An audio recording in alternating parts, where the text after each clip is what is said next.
From AccuWeather.com, this is AccuWeather Daily, a brief host-read article. It's weather news in a nutshell. Scientific divers recently navigated a series of treacherous dives off the coast of Guam, more than 330 feet deep, in an attempt to unravel the mysteries of deep ocean reefs. Even at high noon, at that depth, it is a dark world. It's a part of the ocean known as the upper twilight zone, and it is one of the least explored ecosystems on Earth because it is so difficult, expensive, and dangerous to reach. It's only accessible by submarine, remotely operated vehicle, or by specially trained technical divers.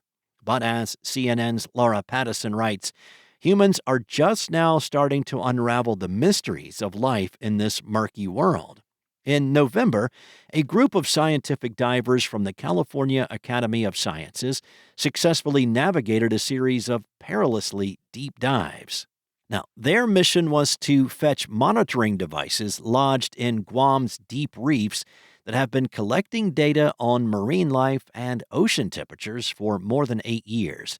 The divers found a swath of ocean populated by weird and wild creatures, from delicate corals and shimmering worms to spiky sea slugs and hairy crabs. The monitors are also providing an insight into temperature changes, suggesting climate change may be having an impact even in these deep waters. Diving to the ocean's upper twilight zone is a treacherous endeavor. Standard gear simply does not cut it at these depths. Recreational divers breathing compressed air do not venture below 130 feet. Instead, trained technical divers need specialized equipment allowing them to breathe a cocktail of helium and air. The deeper the divers go, the more gas gets dissolved in their bodies, and it needs to come out very slowly to avoid decompression sickness, known more commonly as the bends, where bubbles form in the blood causing severe pain and even death.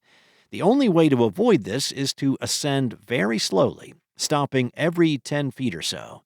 Luis Rocha, one of the divers and an ichthyology curator at the California Academy of Sciences, said, "If we stay just 10 minutes at 500 feet, it would take us 6 hours to go up.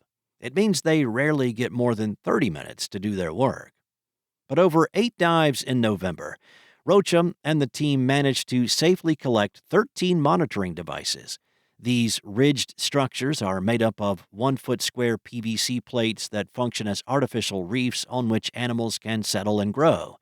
They are essentially small underwater hotels that coral reef organisms colonize over time. The retrieved monitors, which look like works of art splashed with vivid hues of amber, burnt orange, deep blues, and pinks, were taken to the surface and rushed to the University of Guam Marine Laboratory for processing. Now, there, scientists sifted through the encrusted materials and identified, photographed, and collected each individual specimen. Everything else was scraped off and sent away for DNA analysis. After 2 weeks of processing, the scientists have so far found 2,000 specimens, 100 of which were recorded for the first time in the region, and 20 of which are potentially newly discovered species. They found a possible new species of cardinal fish, a species of orange-clawed crab never before reported in Guam, and a new species of sea slug, speckled with yellow and pink. Now, one of Rocha's favorite discoveries was a hermit crab that uses clam-like shells as its home. He said, "Every hermit crab I've seen before used snail-like shells as homes, but this species has some really interesting adaptations that allow it to use clams instead." But as well as the exciting discoveries, there are also fears for the future of the deep reefs. More than half of the species that live here are unknown, yet Rocha said these reefs are already being affected by fishing, pollution, and climate change.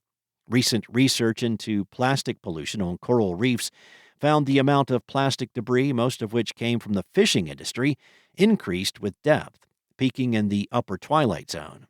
Rocha said, "We are almost always the first humans to set eyes on these deeper reefs, and yet we see human-produced trash on every dive.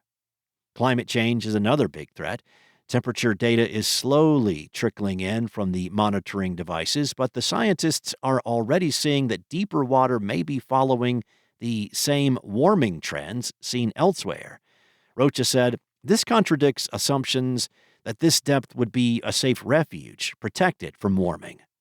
The November expedition to Guam marks the start of a 2-year process to collect a total of 76 monitors from deep in the reefs across the Pacific, including in Palau, French Polynesia, and the Marshall Islands.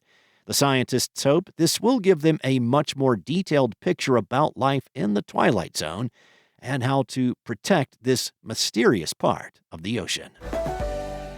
Well, some sad news to pass along. The nation's oldest National Park Service ranger, Betty Reid Soskin, died Sunday at the age of 104, leaving behind a lasting legacy of civil rights activism and a commitment to telling the often overlooked stories of Black Americans at the Rosie the Riveter World War II Homefront National Historical Park in California. Soskin was born Betty Charbonnet in 1921 in Detroit to a Cajun Creole family. In 1927, her family moved to Oakland, California, where she grew up in the Bay Area and witnessed profound social and cultural change throughout the 20th century. During World War II, Soskin contributed to the home front as a file clerk in a segregated union hall in Richmond, California, an experience that later shaped her dedication to preserving inclusive historical narratives. She and her husband founded Reid's Records in Berkeley, one of the first Black-owned music stores in California. The store became a cultural landmark and operated for more than 70 years before closing in 2019. According to the National Park Service, Soskin played a key role in planning and advocating for the Rosie the Riveter World War II Homefront National Historical Park in the early 2000s. She worked to ensure the contributions of African Americans were represented, helping to uncover untold stories of African Americans to the World War II homefront.